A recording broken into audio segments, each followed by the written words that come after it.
Nous nous approchons progressivement de la belle fête de la Pentecôte.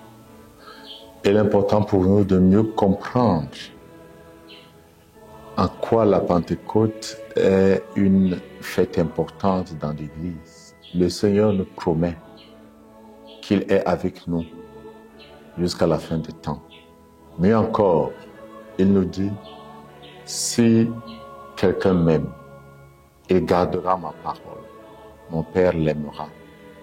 Et nous viendrons et nous ferons notre demeure en lui.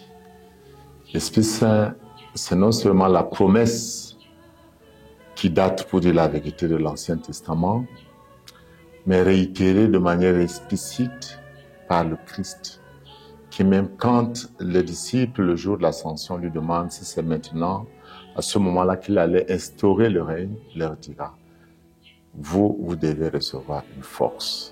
C'est donc une promesse, c'est une présence, c'est une force, c'est Dieu habitant en nous. Nous avons lu il y a ça quelques jours la très belle image suggestive de la Jérusalem céleste qui descend. Cette Jérusalem n'a pas de temple. Sa lumière, c'est le Père et le Fils. Et cette Jérusalem, ce n'est pas une ville physique, bien évidemment, ce sont nos cœurs, le nouveau temple de Dieu. Ce sont nos familles, ce sont nos communautés, c'est l'Église. C'est elle qui est le nouveau peuple de Dieu, transformé de l'intérieur par la grâce de la présence de Dieu, par l'Esprit Saint, qui fait de nous un lieu d'inhabitation de Dieu.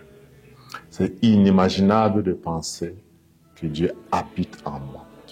Mais rappelons-nous quand Jésus dit, si vous voulez prier, entrez dans votre chambre, fermez. Cette chambre à fermer, c'est notre cœur. C'est là où Dieu veut habiter.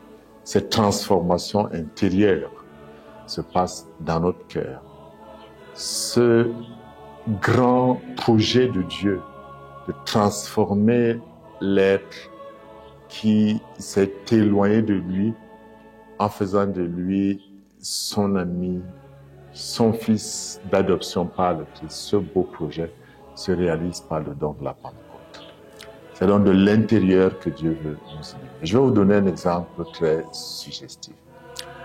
Des rêves qu'on appelle des rêves incubes, que les gens font.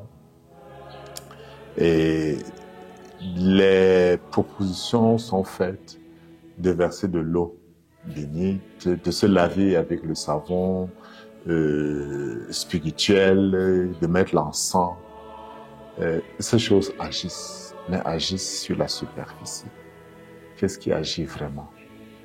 C'est que mon cœur, devenu temple de l'Esprit Saint, Dieu de l'intérieur me transforme et je deviens une lumière insaisissable par les esprits du mal. C'est donc dans une relation de confiance, d'abandon, de donation, de certitude de la présence de Dieu en nous par l'Esprit Saint que je deviens vainqueur de tout ce qui m'éloignerait de Dieu.